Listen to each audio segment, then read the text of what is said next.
Assalamualaikum warahmatullahi wabarakatuh. Selamat pagi anak-anak. Salam sejahtera untuk kita semua. Ketemu lagi dengan saya Titi Agung Family Channel. Bagaimana kabar kalian anak-anak? Ibu doakan semoga kalian senantiasa dalam keadaan sehat walafiat. Pada video kali ini kita akan membahas tentang pengaruh perubahan ruang dan interaksi antar ruang di benua Asia dan benua lainnya bagian yang pertama.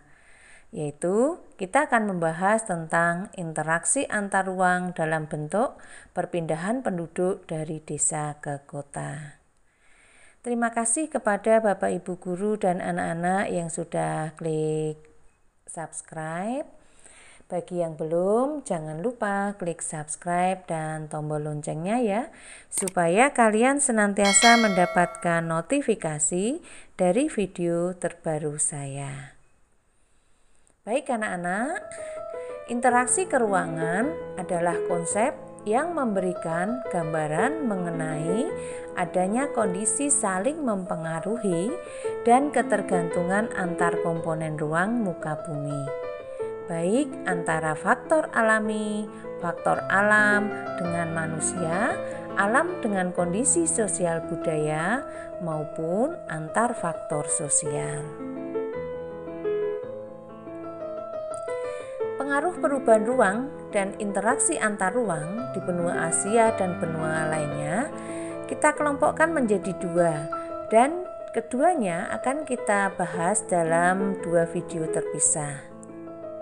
Bagian 1 adalah interaksi antar ruang dalam bentuk perpindahan penduduk dari desa ke kota.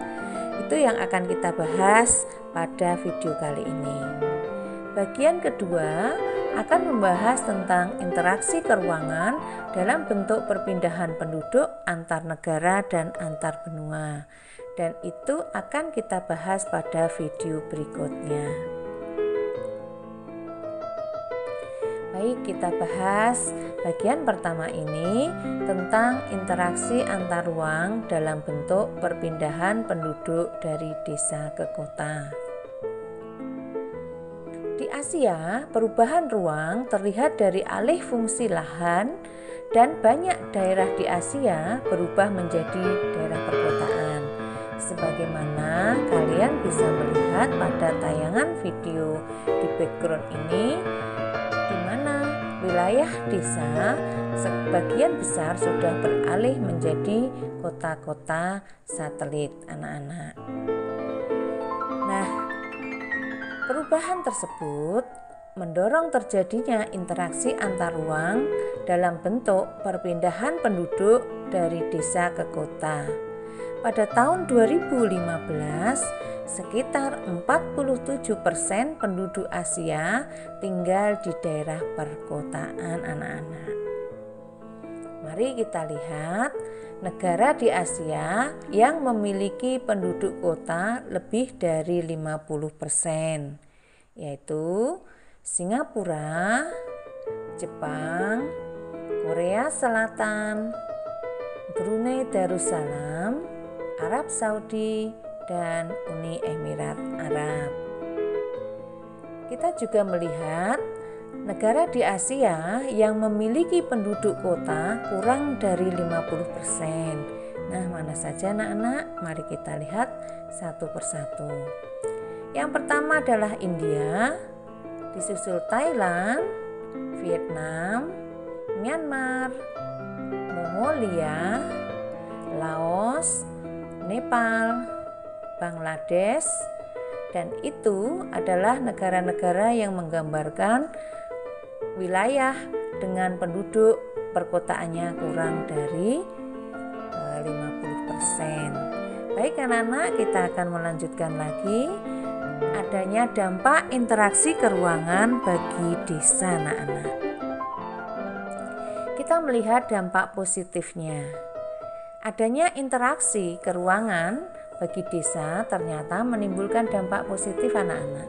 Yang pertama, meningkatnya produktivitas pertanian dan adanya teknologi tepat guna atau cara bertani yang lebih maju. Sebagaimana kalian lihat dalam video di samping ini, menunjukkan pengolahan lahan pertanian dengan menggunakan traktor, dan itu sudah berubah anak-anak dibandingkan zaman dahulu, di mana petani mengolah sawah menggunakan bajak dan kerbau. Dampak positif yang kedua, makin beragamnya orientasi mata pencaharian dari yang hanya berorientasi pertanian berkembang menjadi industri yang memanfaatkan hasil pertanian atau yang disebut dengan agroindustri anak-anak. Misalnya industri kopi, minyak goreng, tapioka, terigu, dan sebagainya. Baik anak-anak, ada pertanyaan? Jika kalian ada pertanyaan, silahkan tulis pada kolom komen di bawah ini. Kita lanjutkan lagi. Yang ketiga, dampak positifnya, perluasan jalur jalan desa kota dan peningkatan jumlah kendaraan bermotor telah menjangkau dari daerah pedesaan sehingga hubungan desa kota semakin terbuka. Tentunya kalian bisa melihat kondisi sekarang ini, bahkan jalan-jalan di desa pun sekarang sudah diaspal anak-anak. Sehingga untuk menuju ke kota itu dapat ditempuh dengan mudah menggunakan kendaraan bermotor. Nah, ini juga menjadi salah satu dampak positif. Yang keempat, pengetahuan desa menjadi meningkat karena banyak sekolah telah dibangun di desa. Nah, kalian sudah mengetahui tentunya dan melihat bahwa di desa itu sekarang banyak berdiri sekolah-sekolah dari SD, SMP, SMA, juga ada TK maupun PAUD yang pada zaman dahulu hanya ada di kota-kota. Baik anak-anak, yang kelima, jumlah guru dan sekolah sudah banyak terdapat di desa.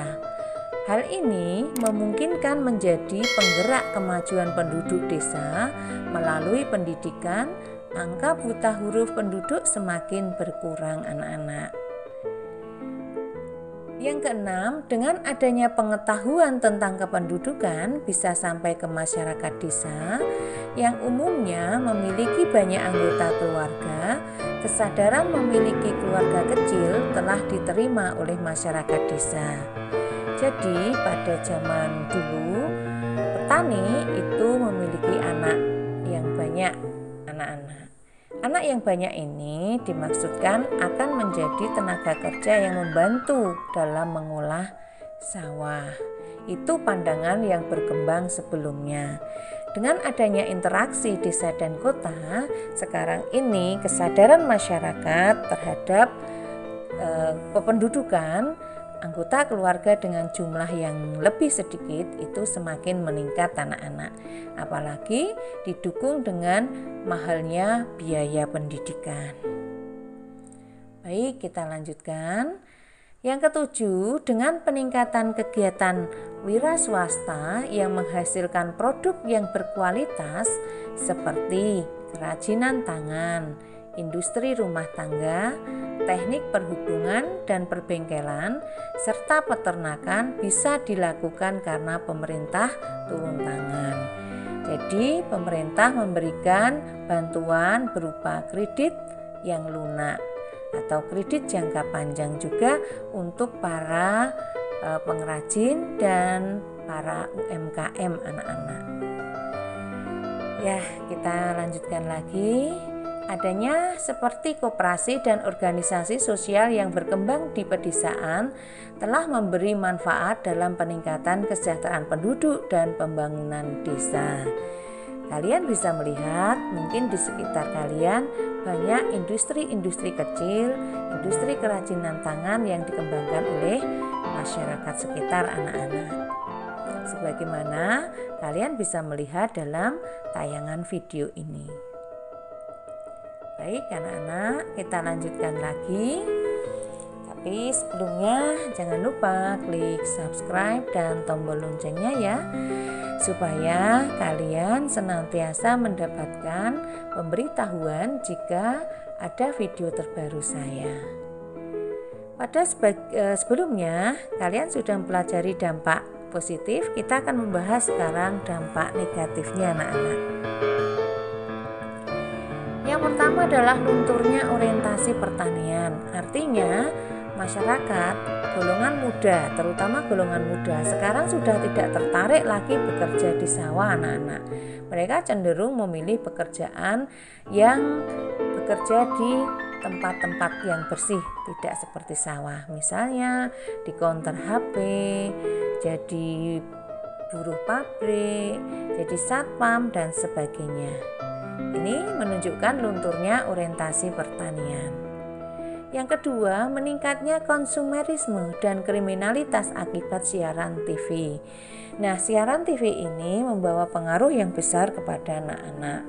Dan biasanya karena pengaruh TV inilah juga meningkat konsumerisme karena memiliki gaya hidup seperti yang ada di televisi, terutama yang menyangkut idolanya. Apakah kalian seperti itu anak-anak? Semoga kalian tidak tergolong sebagai anak-anak yang memiliki konsumerismenya tinggi. Yang ketiga, berkurangnya tenaga produktif di bidang pertanian. Mengapa? Karena banyaknya tenaga kerja muda yang pindah ke kota anak-anak. Sehingga yang tinggal di desa itu kekurangan tenaga kerja muda. Hanya tenaga orang-orang yang sudah tidak muda lagi. Sehingga kekurangan tenaga yang produktif. Yang keempat, maraknya budaya kota yang tidak sesuai dengan tradisi desa. Nah, ini juga sudah masuk di desa-desa anak-anak. Yang kelima, ketersediaan bahan pangan yang berkurang meningkatkan pengangguran dan pencemaran lingkungan menjadi masalah penting akibat interaksi desa kota. Nah, kalian lihat dalam video ini adalah contoh Sungai Ciujung yang menghitam karena tercemar oleh limbah industri anak-anak. Baik anak-anak, kita akan lanjutkan lagi dampak interaksi keruangan bagi kota. Dampak positifnya yang pertama, tercukupinya kebutuhan bahan pangan bagi penduduk perkotaan. Yang kedua, jumlah tenaga kerja di perkotaan melimpah karena banyaknya penduduk dari desa yang pergi ke kota. Nah, ini tadi sebagaimana yang Ibu jelaskan bahwa banyak penduduk desa berusia muda pergi ke kota untuk mencari kerja. Sehingga di desa kekurangan tenaga produktif, tapi di kota kelebihan tenaga produktif. Yang ketiga, produk-produk yang dihasilkan di daerah perkotaan bisa dipasarkan hingga ke pelosok desa, sehingga keuntungan yang diperoleh lebih besar. Nah, itu adalah dampak positifnya anak-anak. Kita akan melihat dampak negatifnya. Yang pertama, meningkatnya pengangguran dan penduduk miskin. Nah, ini terjadi tidak hanya di Indonesia anak-anak, tapi juga di beberapa negara di benua Asia. Karena pengangguran dan penduduk miskin ini menjadi salah satu masalah global anak-anak. Sebagaimana kalian bisa melihat pada tayangan video di samping, bagaimana antrinya golongan muda untuk antri mencari pekerjaan anak-anak. Yang kedua, penduduk dengan pendapatan rendah kesulitan mencukupi kebutuhan hidupnya seperti sandang, pangan, papan, kesehatan, pendidikan, hiburan, dan lain-lain. Yang ketiga, menjamurnya pemukiman kumuh anak-anak. Jangan lupa kunjungi Titik Agung Family di alamat sebagaimana video ini ya anak-anak, www.youtube.com/Titik Agung Family. Untuk memperdalam pengetahuan kalian, silahkan kalian kerjakan kuis berikut ini anak-anak.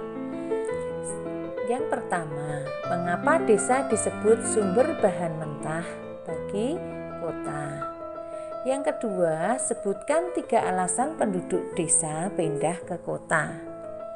Yang ketiga, jelaskan upaya mengatasi agar penduduk desa tidak pindah ke kota. Yang keempat, apakah dampak terjadinya alih fungsi lahan pertanian menjadi perkotaan? Yang kelima, sebagai pelajar, apakah yang bisa kalian sarankan agar tidak terjadi alih fungsi lahan pertanian menjadi perkotaan? Nah, kalian dapat berdiskusi dengan orang tua kalian, saudara-saudara kalian yang mendampingi belajar kalian di rumah.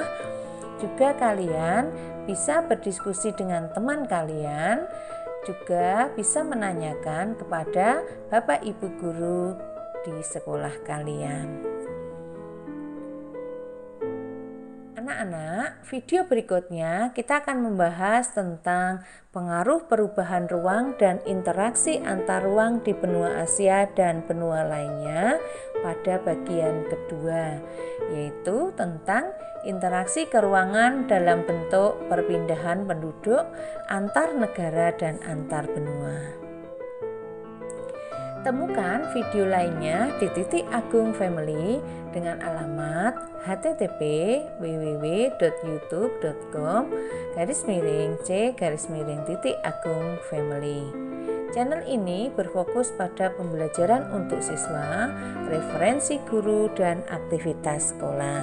Nah, ini channelnya anak-anak. Terima kasih anak-anak karena sudah berpartisipasi dalam video kali ini. Jangan lupa selalu jaga kesehatan, selalu bahagia, dan tetap semangat. Sampai jumpa pada video berikutnya. Wassalamualaikum warahmatullahi wabarakatuh.